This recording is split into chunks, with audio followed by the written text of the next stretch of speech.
नमस्कार, मैं राहुल कठेरिया। 7वें चरण की वोटिंग से पहले आज राहुल गांधी जी और अखिलेश यादव जी चुनाव प्रचार प्रसार करने के लिए बनारस गए। बनारस से चूंकि प्रधानमंत्री मोदी जी चुनाव लड़ते हैं तो बेहद हाई प्रोफाइल सीट है, देश की सबसे अधिक जो वीवीआईपी सीटों में से है वो एक है। इंडिया गठबंधन की तरफ से जो प्रत्याशी हैं वो अजय राय जी हैं, जो कि उत्तर प्रदेश कांग्रेस कमेटी के अध्यक्ष हैं। तो इस बार मुझे ऐसा लगता है कि बनारस की सीट पर भी मुकाबला कांटे का हो गया है। देखिए, कांटे का मुकाबला इसलिए और हो गया है क्योंकि इस बार इंडिया गठबंधन में समाजवादी पार्टी और कांग्रेस पार्टी मिलकर चुनाव लड़ रहे हैं बनारस की सीट पर। तो मैं ये मानता हूं, मेरा व्यक्तिगत अनुमान ये है कि प्रधानमंत्री मोदी जी की राह बनारस की सीट पर अब उतनी आसान होने नहीं जा रही है इस बार। अखिलेश यादव जी ने जब अपने भाषण की शुरुआत की तो उन्होंने कहा कि मुझे ऐसा लगता था कि उत्तर प्रदेश में एक सीट है, क्यूटो की सीट, जहां पर बीजेपी जीत सकती है, लेकिन अब मैं ये मानता हूं कि हम क्यूटो की सीट भी जीतने जा रहे हैं। अखिलेश यादव जी बनारस को क्यूटो कहते हैं, तंज कसते हैं क्यूटो बोलकर प्रधानमंत्री मोदी जी के ऊपर। उन्होंने कहा कि यह सीट भी इंडिया गठबंधन जीतने जा रहा है। इस मौके पर उन्होंने पार्ले जी का नाम लिया।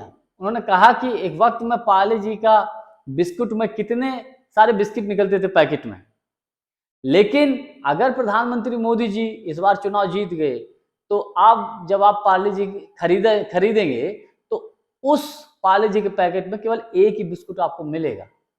यानी कि पार्ले जी का नाम लेकर अखिलेश यादव जी ने महंगाई को लेकर तंज कस दिया है प्रधानमंत्री मोदी जी को।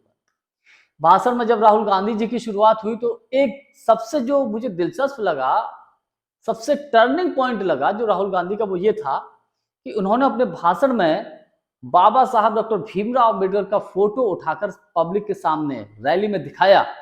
उन्होंने कहा कि भारतीय जनता पार्टी बाबा साहब के संविधान को खत्म करना चाहती है, लेकिन इंडिया गठबंधन किसी भी हाल में बाबा साहब के संविधान को खत्म नहीं होने देगा। हम मरते दम तक भारत के संविधान की रक्षा करेंगे। और उन्होंने संविधान की पुस्तक भी दिखाई और बाबा साहब का फोटो भी उठाया। देखिए, राहुल गांधी जी का जिस तरीके से उन्होंने आज चुनाव प्रचार प्रसार किया, बाबा साहब का फोटो उठाकर दिखाया, इससे मैं ये मानता हूं कि पूर्वांचल की बाकी की जो सीटें हैं इस पर बहुत बड़ा इफेक्ट पड़ने जा रहा है। और सिर्फ इन्हीं सीटों पर ही नहीं, देश में बाकी की 7वें चरण की जितनी भी सीटें हैं उन पर फर्क पड़ने जा रहा है।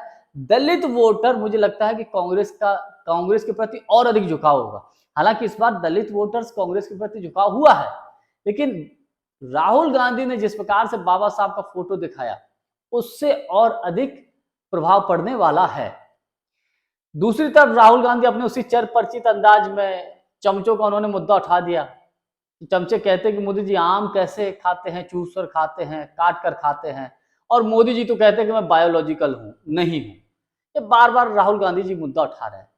देखिए, इन सारी चीजों का निष्कर्ष एक ही निकलता है कि बनारस की सीट पर भी इस पर कांटे की टक्कर है, क्योंकि इंडिया गठबंधन में समाजवादी पार्टी और कांग्रेस पार्टी का मजबूत अलायंस है।